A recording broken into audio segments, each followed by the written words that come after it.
And we are live. A very rare public Lions of Liberty program. I usually reserve the live feeds for our wonderful patrons on Patreon and on Locals, lionsofliberty.locals.com, patreon.com/Lions of Liberty. You can still give us money. I won't stop you. But I'm live today with a couple special guests. Got my man, Johnny Profita of Peddling Fiction, as well as my other man, Big Daddy Buck Johnson of Counterflow. And we are here today to discuss an event that's taking place in just a few weeks. Basically, what I put together here is a live infomercial for the Sayulita Superspreader event. So I'm very excited about that. But before we talk about that, guys, you know what I have to know. Are you ready to roar? Born ready, baby. Yes. I'll wait till we get in Mexico. Then we will definitely be roaring. I know. Well, Buck and I got to share beverages recently when I was in Austin. And I got to say, I'm a little worried about Sayulita because hanging out with Buck in Austin told me something about myself. And that is, it's not that I can't hang. I can hang. It's that the recovery is an issue because I was feeling that a couple days later. And I guess I just have to keep it going the whole time in Sayulita. I guess that's my only option. Yeah. We'll make sure that happens then. You know what's weird? I've never had a hangover in Mexico. Really? Ever. Interesting. Johnny, but if I did what I do here in Chicago, the stuff I do in Mexico, I'd be on my deathbed for a couple days. But why do you think that is? You think it's the sun, the weather, the atmosphere, the tacos? Yeah, and maybe you're drinking a lot more water constantly because it's so hot. I don't know. I just thought it was because I was there on vacation and my body would not sacrifice a vacation day. But now it's been like 2 years of that. So. But now I've been doing it for like a year and a half, and I don't know. It might just be my superpower. Not a bad one to have, I guess. There's some drink there. I think that it might be local to the area. And the chick, like we're in high school, the lady that I'm going to interview later that I mentioned before we started rolling, Megan Murphy, she lives there and she was drinking it all on the Joe Rogan show. He said it was horrifically, it smelled bad, it tasted bad. She drinks it like water, said she's never gets a hangover from it. It's something like Racion or Racy. I can't remember. Racia. Yes. Racia. Yeah, that's like Mexican moonshine. How is it? She loves it. If you find somebody who knows what they're doing, it can be okay. It's sort of similar to mezcal a lot of times. If you get a good one, it's like kind of like mezcal. If you get like a real shitty one, it tastes, like battery acid. Oh, right. Okay. Yeah, but I have never encountered this. Oh yeah, it's all over PV, Sayulita. It was really big in San Sebastian. They had Raicilla everywhere. I'll have to try it when I'm there. Well, I don't have any Raicilla, but I know this seem a little crazy, but it's noon in the Central Time, so it's officially the afternoon, and I have nothing to do except podcast today. So I am having a glass of wine here, gentlemen. I don't expect any of you are as well, but hey, you just reminded me. I have a partially open bottle of wine in my fridge right now, and I have less than 24 hours to finish it. But yeah, I just got ice water here. Ice water too. I just came home from the gym. So I have to rehydrate quickly before I start. That's the smart move, Buck. And that reminds me of a story that just happened to me this week.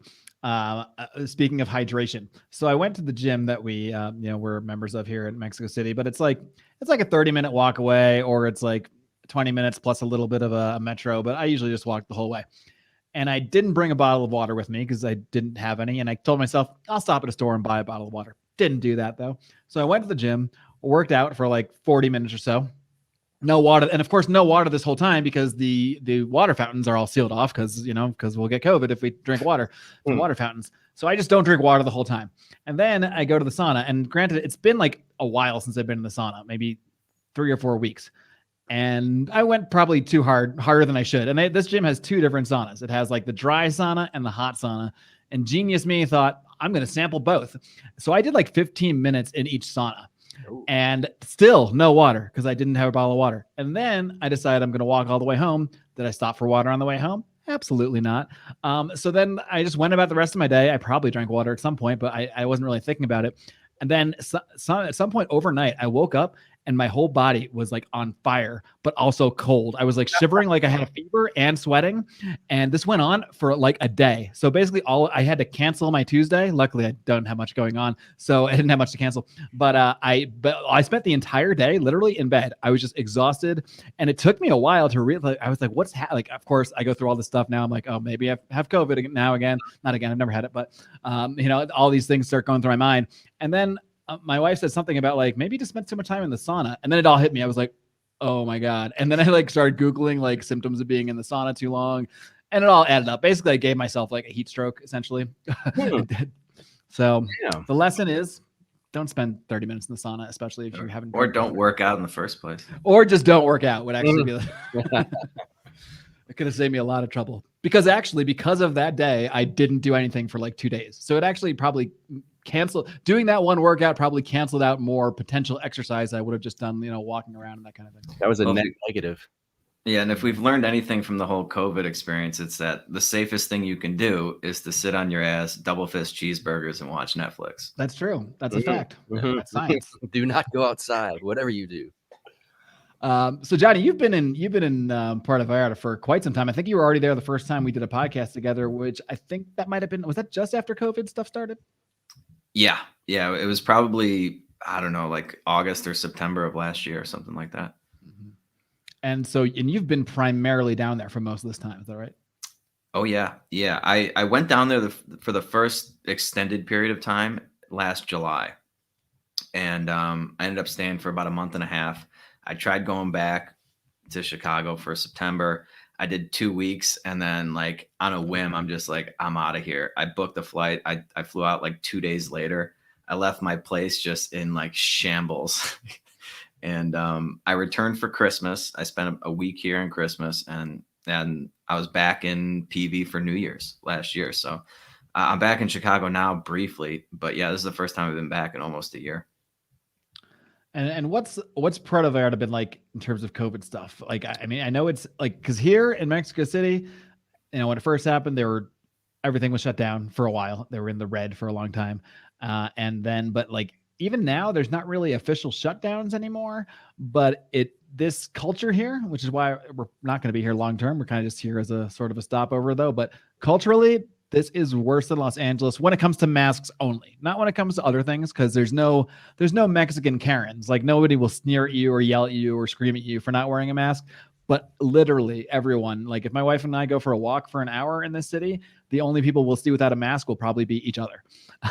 So I don't know what it is about the culture specifically in the city, but I know it is really different in different parts of Mexico. So what's it been like there specifically? Yeah, Sayulita.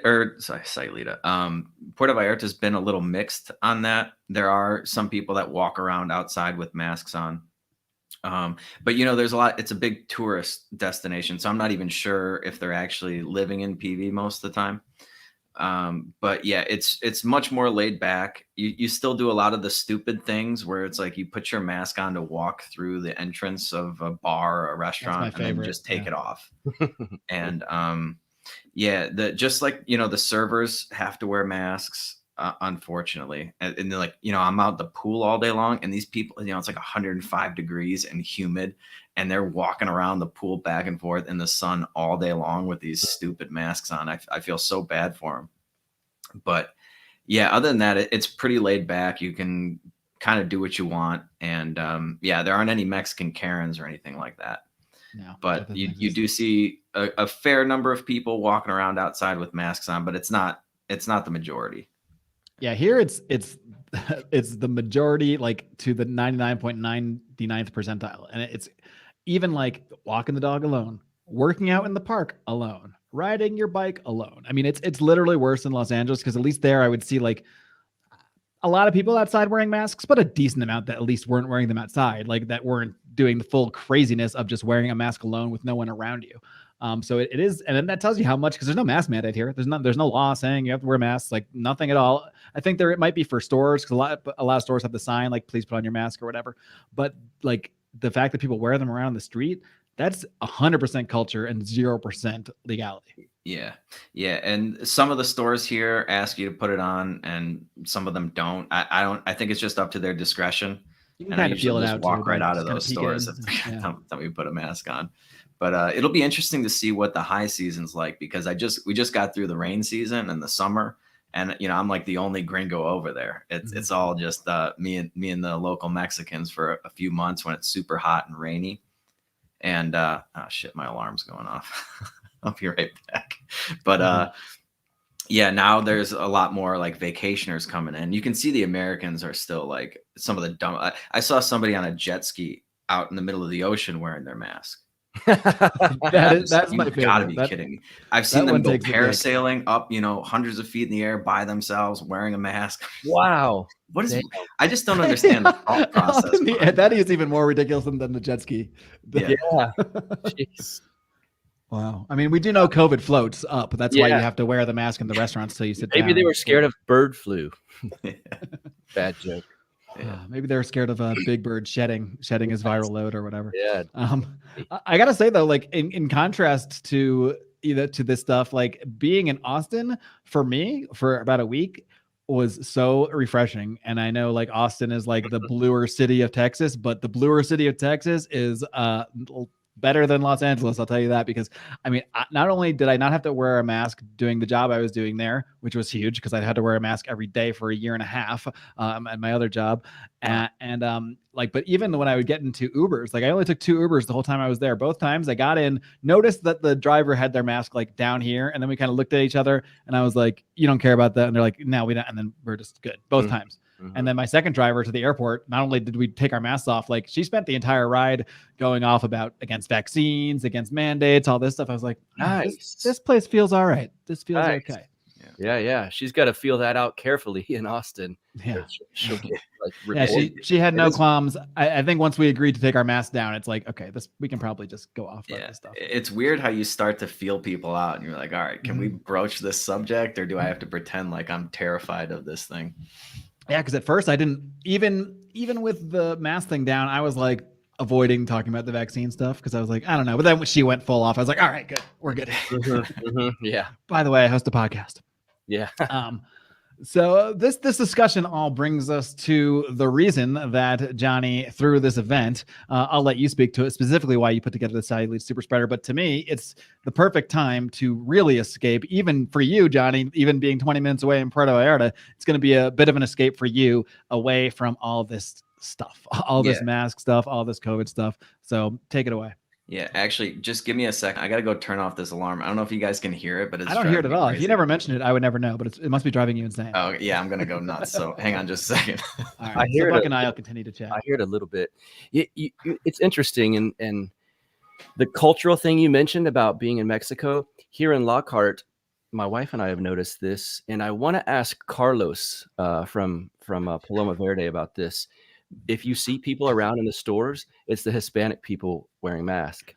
And you know what's interesting? The driver actually mentioned that like the person, like she had just picked someone up who had, and I've heard this a lot of people, friends of my wife have done the same thing, who actually flew to the US from Mexico to get a vaccine.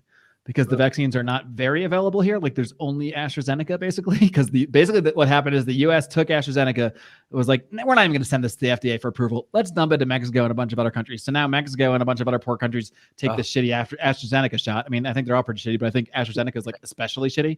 And every one of our friends that took it got sick and felt like garbage for weeks. So a lot of people are flying to the US to not have to take the AstraZeneca because they can just go get Moderna or Pfizer or whatever for free. Yeah, I was wondering if the mask thing was like a lot of them are Catholic, so that it's like symbolism and ritualistic and a lot of things like that. And they just look at it as like this kind of evil spirit trying to enter your body and you block it off. I don't know. I've been trying to figure out why it is that culture that seems to be more masky here. That might be a factor. I'm going to ask Carlos about it. I think there is some extent that it is like, Mexico is a very respectful culture. So I think there is some extent that people just wear them out of respect, thinking that they all have to for each other, even if there's no logic, around that at all.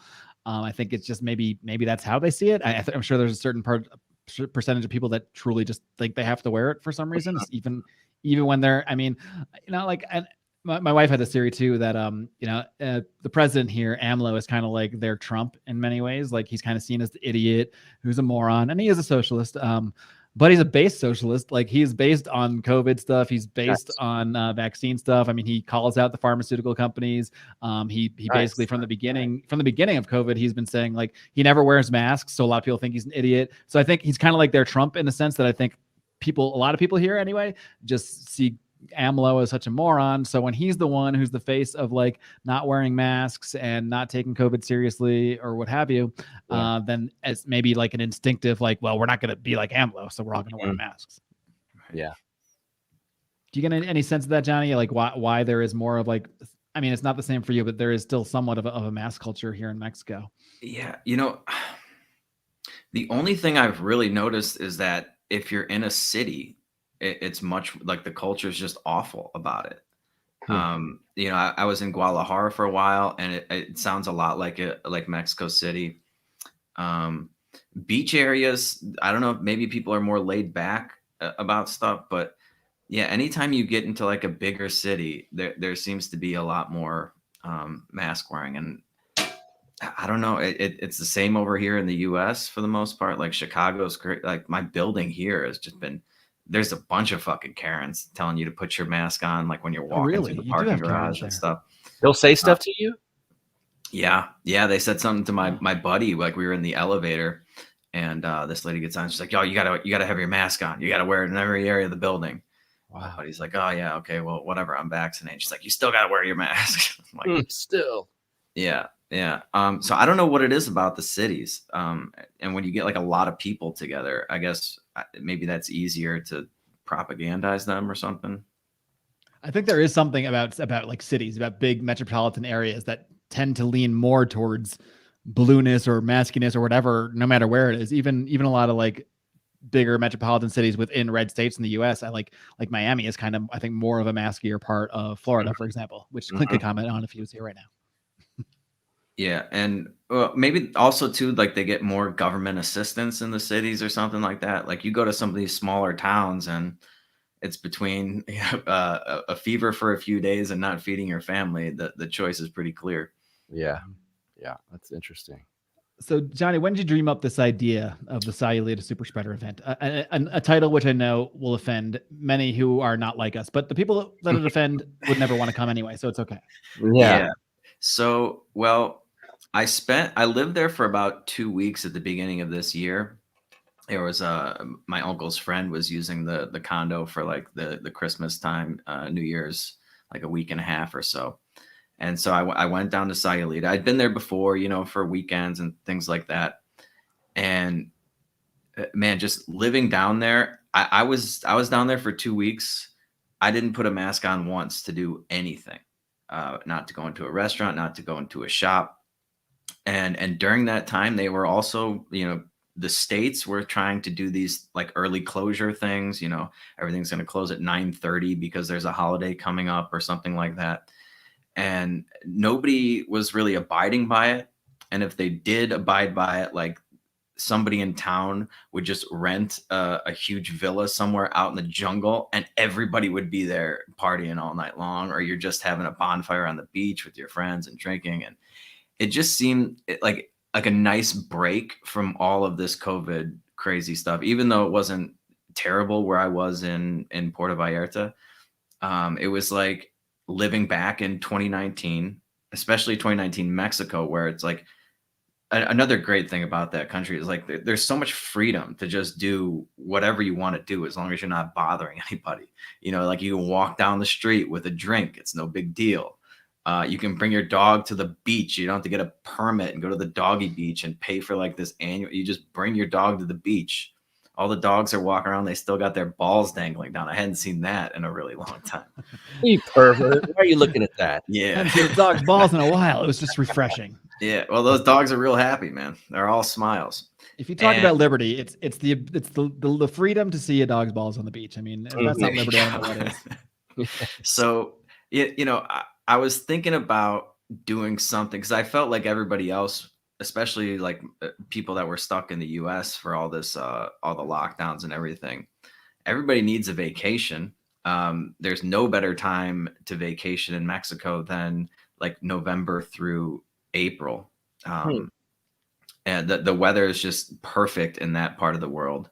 It's going to be, mid 80s and sunny during the day. And then, like 70 at night with a nice ocean breeze. Everything is pretty cheap when you get there. We got a great exchange rate right now. You're getting about 20 pesos to the dollar. So you can pretty much do whatever you want without a lot of consideration for how much it's going to cost you, within reason, obviously. But so yeah, I was like, well, I haven't really done anything like this before. It would be fun to get some of like our fellow podcasters together and sort of do like a Tom Woods Contra Cruise type thing, but just on land in this little surf town where we can sort of be ourselves. You don't have to worry about, masked Karens busting your balls. And yeah, that's sort of where the idea was born. And I tossed it around for a few months trying to figure out how I'd actually do it. And then, a few people hit me up, you mentioned doing this event later in the year. Are you going to do it? Are you going to do it? And then finally one day I just said, yeah, let's fucking do it. I'll put it together. Found the venue out there. I have some friends that work in real estate that were real helpful. It took a while to find a venue because things just booked up really fast. And I wasn't expecting that. But December is sort of the high season. And, yeah, we found this really nice hotel to do it in that has like this rooftop, very accommodating. And everything's so close. It's a really small town. So you can stay anywhere you want and you can pretty much walk anywhere in about 15 minutes.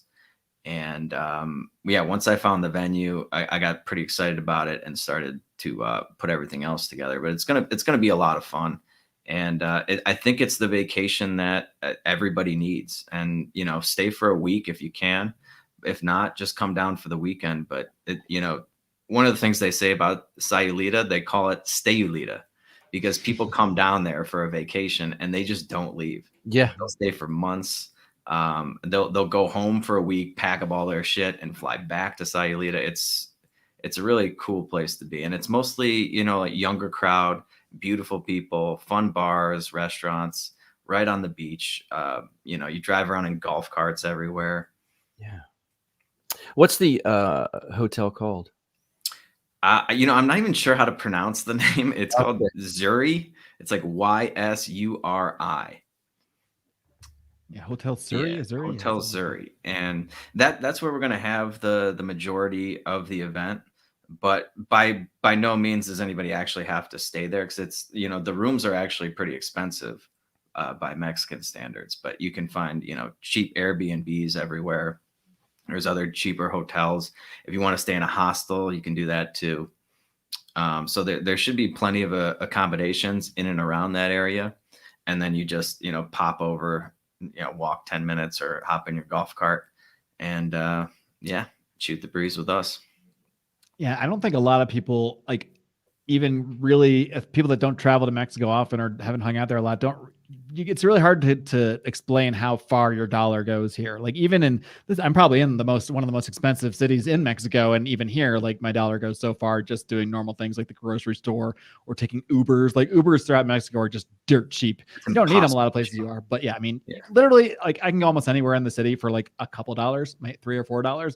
Whereas when I was in Los Angeles, literally, I lived a mile from the airport. And if I took a Lyft or an Uber from my house to the airport, it'd be about $10. That would get me like a world tour of Mexico City. Meanwhile, if I left the airport, because they just made the LAX a disaster now you have to go to a special area where you got to call an Uber, and everyone's calling Ubers from the same place. So there's like natural, just huge surges there. And it literally, I couldn't get to my house for less than $35 or $45. And so I would usually just walk at that point, because like I live a mile away. I'm not paying somebody $40 to drive me a mile. But in Mexico, it's like you can walk a lot of these places in a lot of these towns pretty easily, and there's no reason not to, especially because the weather's pretty nice and everything. But if you're feeling lazy, it's so easy to hop in an Uber and just get anywhere. Yeah. It's funny when Uber surges back in Mexico, it goes from like $4 to $6. Yeah. And I'm outraged. And you're like, what is this? I'm waiting. I'm waiting. Meanwhile, that's like the service fee in California that you have to pay for just healthcare an hour. Yeah. And, I was just in Buffalo, New York. I went to Niagara Falls for the weekend. My birthplace. And I don't even think you can get Ubers to their airport. There were all these signs like you have to take taxis here. And so I hopped in a cab for the first time in a couple of years, and it cost like $2.50 just to sit down in the cab. Mhm. And then I'm watching this meter just fucking roll, and it's like 30-minute drive to the hotel I was staying at. Getting higher And and it higher. was like at $15 after like a couple minutes. I'm like, just let me out here. I'm gonna try to get an Uber now. But then the Uber was still like $35 or something. So yeah, it was like $60 to get from the airport to my hotel. And that is just foreign to me at this point. There's nothing that I can think of, like transportation wise, or even like your bar tabs are. I know a place where you can get like a shot of whiskey for 25 pesos. Oh my And that God. was hilarious. That's So about I was $1.25. ordering doubles of I was like ordering a double Johnny Black on the rocks, and I joined this group of friends who had already eaten and they were drinking, and there was like 4 of us, right? And I asked for the check, and it was like, it was like 600 pesos, around $30, and I thought that was my check for the drinks that I had. That was for the whole table, Wow. including like my 3 doubles of like, it was just, you can have a lot of fun on a really tight budget out there. And that's another reason why, like, I know it's a tall order for people to fly down to Mexico and book a hotel for a week. Seems like one, but it's really not. That's part of why I wanted to do this show, is to like let people know like it's not hard and not even that expensive, especially when you factor in how much you're not going to spend when you're here. Yeah. And the amount of fun that you can have without spending a lot of money is a big perk. And I was complaining on my podcast last night about flying to all these different places. Flying to Mexico from the U.S., you just do it. You just need your passport. There's no testing requirements or anything like that. You just shoot down. You got to get a test to come back, but you can do that right at the airport. It costs about $20. Get your results in 30 minutes, and yeah. Is there a lot, just to people are going to be wondering about that, because that's what, when you initially asked me to do this, I was like, wait a second, I don't know if I'll be able to because of this kind of stuff. But if you're not vaxxed, coming back into the United States, is it 24 hours prior or 72? There's some kind of difference. Yeah, just so changed the it rule. used to be 72 hours. I think they just changed that to within 24 hours, and I think that went into effect on November 8th. Yeah, so now they changed the rule. It used to be everyone needed a test within 72 hours. Now it's if you're vaccinated, you need a test within 72 hours. So you still need a test if you're vaccinated. But if you're not vaccinated, you have to get it within 24 hours. That's the only difference. So, and I'm sure like Johnny said, you can get them at the airport. For people that, because it has been mentioned by some people, like, I don't even want to take a test at all. I just want to lay out a little bit of a travel hack that, at least for now, will still work. At least for U.S. citizens or people with green cards, because if you're not a citizen, it is a different thing coming into the U.S. You actually can't come into the U.S. anymore if you're not vaccinated by land or by air, which is awful. Crazy. So which I'm very glad that my wife has her green card, because otherwise it would be an issue. But yeah, I mean, but and this is something I do when I travel to the U.S. I had to go to San Diego. So what I did was I found a flight to Tijuana. $100 round trip on Viva Aerobus, which is not the best airline in the world, but it does the job. It gets you from point A to point B. And then I took, there's this amazing thing called the CBX. It's a cross-border express. It's a bridge from the Tijuana airport through San Diego. And it's kind of this obviously the U.S. government knows about it. They have border agents there, but it's kind of like this weird thing where, like, even if you're leaving from San Diego, you don't even get checked out by U.S. immigration. You just walk out. But so if you have a flight, you have to have a flight. So if you have a flight from Tijuana, either into Tijuana or out of Tijuana, you can pay, I think it's like $18 to get a ticket across the cross-border express. So you can fly if you're really, really, really, and it might be cheaper to do this anyway, depending on where you are. Like if you're in Southern California or like Arizona or somewhere where it's easy to get to San Diego cheaply, it will probably be a lot easier and cheaper for you to do it this way anyway. You just go to San Diego and then you go down to the cross-border express, and you have your ticket from Tijuana. You show your cross-border express ticket. You get on your flight in Tijuana. You can take that flight right to Puerto Vallarta.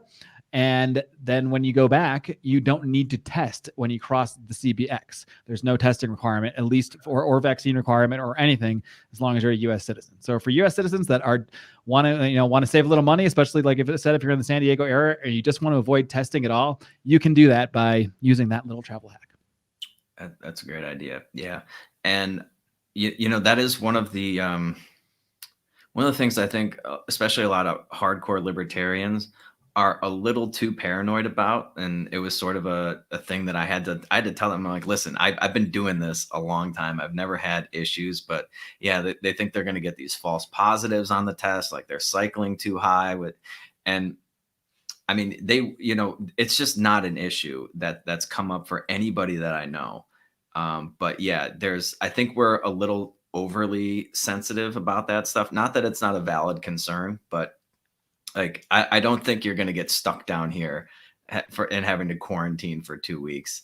I do have a doctor friend of mine who I will be talking to Johnny about knows a guy. accommodating Let's some put it that way. people if they want like a doctor's note or something like that. And just as like sort of a safety net for people that are like super worried about it. But honestly, I've flown in and out of Mexico a bunch of times. I know a ton of people that have as well. And I don't know. I don't want to jinx this, but knock on wood. But I don't know anybody that's actually tested positive before their flight. For all I know, they're not even running these tests. They're just collecting your $20 and they send you an email 30 minutes later. I sort of suspect that. Like, I got a test to go back to the US a few weeks ago, and I like walked out of the place and I had the email with my negative result. I was like, are you sure? Like that would seem a little too fast. Like, at least, can you wait 30 minutes, at least fool me into thinking you're doing something back there? Right. We take tests. I'm in the fire department, and we test every shift when I walk in. And it's not been an issue for anyone. I mean, it does suck, like, so, kind of, like, depending on which kind of test. Like, I hate the thing going up my nose. Like, and so I do notice, like, that some people, I really think it's like an individual thing. Like, because sometimes I get them and they barely go in there, and then I get other people that like start to go way, way up, and I gotta be like, nah, you've gone too far. Like, I think some people just have a weird, like, I don't know, like they want to see how far they can go or something, like because it's the one little power they might have in that moment. But we do our own. We do our own, so that helps. Oh, you get to do your own? Yeah, we just that's amazing. Everyone just goes, whoops, all right, we're good. Oh, yeah. That's fantastic. It's like a box checking at this point. No brain tick there. But Buck, I'm curious, have you been down to that area at all, or have you spent much time in Mexico at all? I mean, yeah, you're right there. I've been to Puerto Vallarta. It's been years, but at the time, I'm trying to remember, Johnny a while ago said the months that were wonderful to go. I must have gone in a month that wasn't so wonderful. It was the most humid place I've ever been in my life. And I was born in Houston. I can't remember, Johnny, you'll be able to speak to that more, like what months it gets super humid like that. But it was like, my God, you'd get out of the car and it's like, all right, I'm sweating. Yeah. Having said that, though, I loved it. It was other than that, it was great down there. We did like tequila tasting. It was badass. I loved it. Yeah, I just got through the summer rain season. So it starts getting really hot in May, and then like May, June-ish, and then like June, July, August, September it's hot and humid. You actually want it to rain just to cool you down a little bit. Mm-hmm. But yeah, once you start getting into like late October, it usually cools down a little bit. Early November is usually when I would vacation there, and I would just do like basically the month of November up till Thanksgiving. And yeah, it's still hot. It's Mexico. It's going to be like 85 degrees, maybe 88, something like that. But the humidity goes down. And then at night, it's just really nice. I mean, it's just like perfect weather. Are we going to be the water? Yeah, right. Are we going to be amazing here? Beach partying, pool partying, all of these kind of things? So yeah, well, what we have for the VIP guests that arrive on Friday, we're going to do a happy hour. And I think I want to do it. There's so we have the penthouse booked for all the special guests to stay in. And the penthouse actually has like a really cool outdoor patio area as well that I believe is separate from the rooftop venue. So I think we're going to do a happy hour there. And then we're going to do like a little welcome event after that. And then just, hit the town. The town's right there. There's a bunch of bars and stuff for people that like to drink. People like to dance. If you're into like salsa dancing and stuff like that, there's places to go for that as well. During the following day, we have a pretty full lineup, but if you don't want to, I mean, I'm sure nobody wants to hear Buck speak, so just take his hour off and you can go to the beach. But yeah, I blocked off some time for us to just sort of hang hang around on the beach. You know, it's great beginner surfing as well if you want to rent a surfboard for a couple hours and you can take like surf lessons, or you can just try it on the, you know, really small waves, shallow water, no rocks. Yeah, so we'll be doing some beaching. We'll be doing some partying in the venue, as well as just around town. And then on Sunday, for those people that are staying through the weekend that are also VIP guests, I'm going to have a little party at my place back in PV. And that will be probably the largest pool anybody's ever seen. It actually looks like a body of water on the map, and it's right on the beach. So that's going to be like a beach pool party kind of combination thing.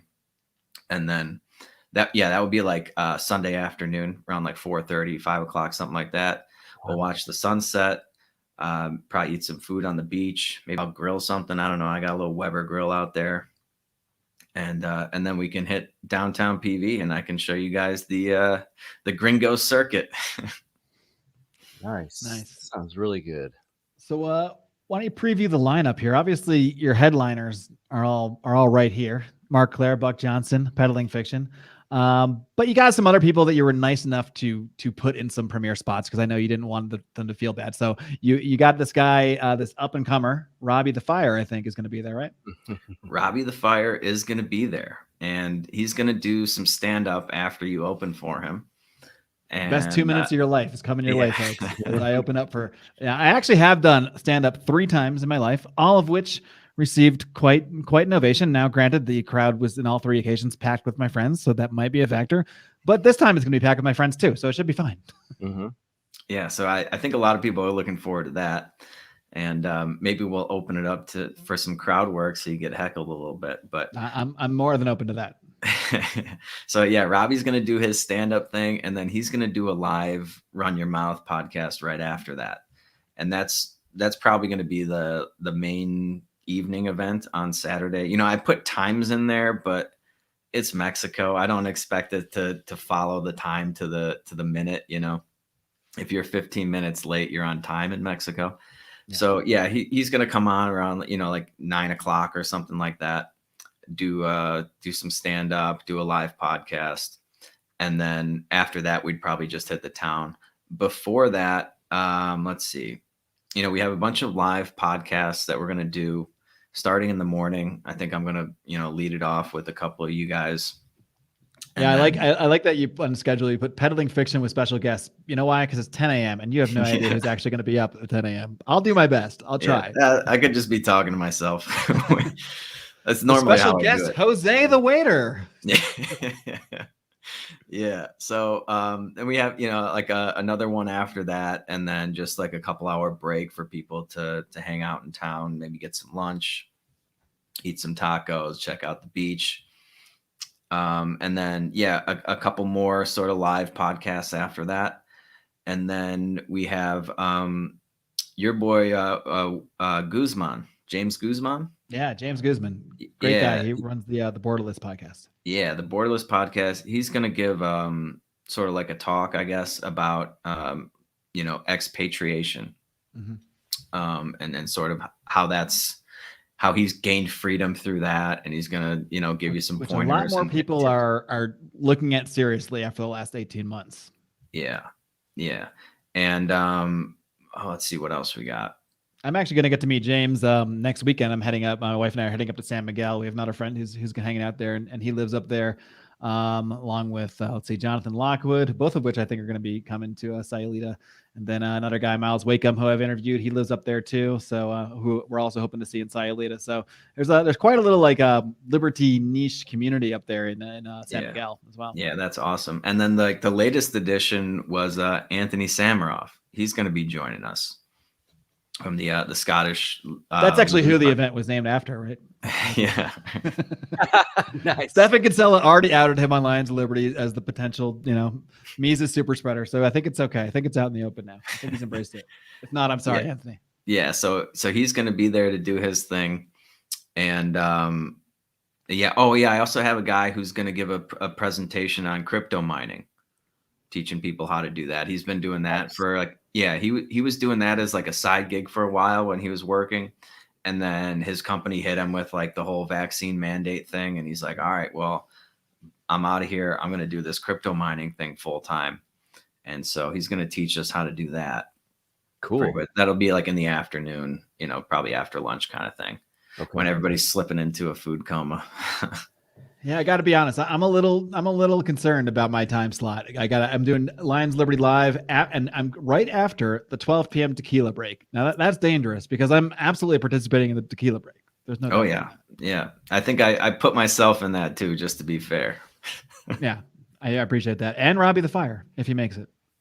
Yeah, if he makes it through the tequila break. I heard he's a he's a little bit of a lightweight. I don't know if that's true. Oh, okay. Not even here to defend himself. Yeah, I just made this up. I'm just starting to get my material ready for introducing him. I'm workshopping some things here.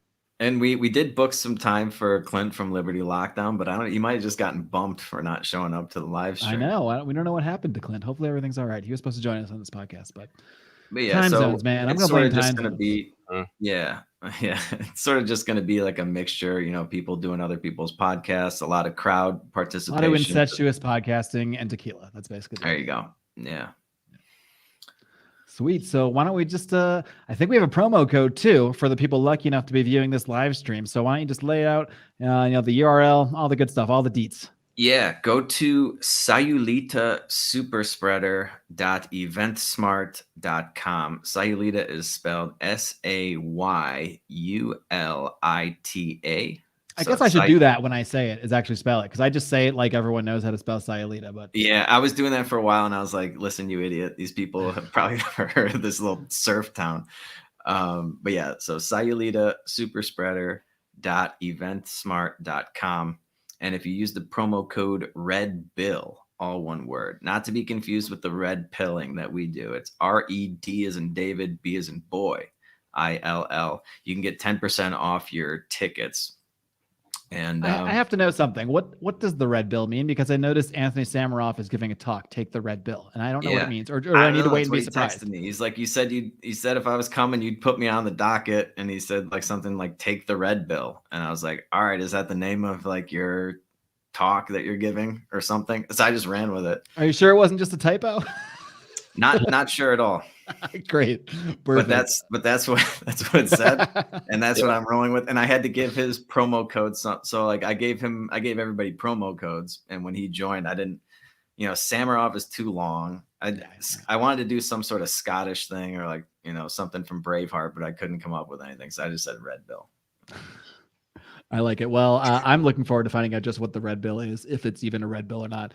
Buck, any final words? What's your final pitch to all your fellow Texans, all the counter-Flowians out there who are considering, or maybe not considering, but should be considering? You guys shouldn't need a final pitch after hearing this. I was skeptical at first when Johnny reached out to me, only because of the travel stuff. I honestly thought by then I won't be able to travel outside of the country or back into the country. Obviously, at this point, we're still fine doing that. And so I would say you guys know how much fun we had at the Renegade University stuff here in Texas. We've talked about it for those who weren't here. And I know from a lot of my friends that went to Tom Woods' deal in Florida was amazing. So one of the things you get when you come to these events is this feeling of it's more at ease and you're comfortable. And it's a bit of a relief thinking, oh my God, I'm not crazy. I'm not alone in this world. Like, here's a community of people that you don't have to agree on every single thing you discuss, but in general, we have the same sentiments on things and how bad things are going. But it's nice to escape that and realize that there's a lot of like-minded people around you. And so what better way to, pull us down into where there's no such thing as COVID in Sayulita, apparently, a mask-free area where you can be yourself and we can discuss all of these ideas that you might have pent up because you're surrounded by weirdos all of the time. And so I think events like this are just a wonderful way to just like you just feel relief and happiness and a kind of a community feeling, and also get drunk on tequila. What more can you want?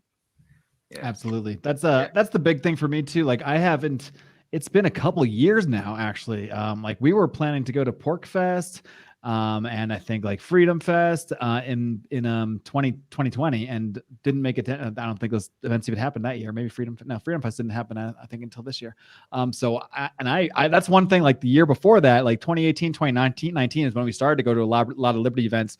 That's when I found the same thing. It's like, especially when you know, we're used to Liberty Twitter and things like that, we're all kind of fighting and yelling at each other. And then you meet people in real life and you're just like, that stuff kind of all washes away. And you realize like, we're all just kind of friends here. Maybe we have our arguments, but we're all like 99.7% on the same page with so many things. And we can have conversations openly that we just couldn't, at least I certainly couldn't have like in a bar in Los Angeles. Like I'd be looking around afraid of who's listening to me with a lot of conversations that I would have. But it's just like, there's a different level of comfort when you're sort of around your people, so to speak. And to be able to get to do that and like in such a chill, cool, cheap, fun, warm environment like Sayulita, like I'm just looking forward to it. Because even this year, I wasn't able to get to Lockhart. I wasn't able to get to Tom Woods 2000. I know how much fun people had at those events. Well, this is going to be, I don't want to say better, but it's going to be different and it's going to be awesome. Yeah, I was expecting a big Texas turnout too, because that flight is like, I don't know, 2 hours, 2.5 hours direct. Yeah, just pop on down and check out this surf town, man. I guarantee people are gonna love it. Like some of you might not everybody that leave. goes there. Some of them might not leave. Some of them might not leave. Yeah. For good reasons. But thank you, gentlemen, for coming on, talking about this, basically having this little infomercial here with me. But I really wanted to just have like a more extended forum to really chat about this event, because I'm super excited about it. And just one little plug on a podcast here and there doesn't really detail how awesome it's going to be. So that's why I wanted to do this here today. So, gentlemen, I'm looking forward to it. I'll see you guys in Sayulita. I cannot wait. Oh, the dates. You want the dates for the event? Yeah, the dates would help. We do this whole show. We don't even tell people when. I was just thinking, it's like 1 month from today. It's December 10th through the 12th. Yeah. So you guys, so yeah, now is the time to buy your flight. Away. Don't wait until the week before. But if anyone needs more info about the travel hack, how to get there over through the San Diego Tijuana tunnel, just hit me up. But it's not as intimidating. It's not as difficult as it seems on the surface. It's actually, for a lot of places in the United States, it's going to be a shorter, easier flight than if you're coming from from one part of the U.S. to the other, depending on where you are. And so there's also a lot of like just little travel information and stuff that I posted on that event page for anybody that had questions. If you're looking for a place to stay, I put a contact there that you can call. She speaks good English. She's a really nice girl, and she'll help you find a place if you're looking for that. And we got transportation figured out if you need that as well. So I tried to make it as easy and seamless as possible for anybody that was a little apprehensive about traveling to a foreign country. Indeed. Well, it's going to be a blast, gentlemen. I'll see you wait. there. Adios. All right. You guys there. Vaya con Dios.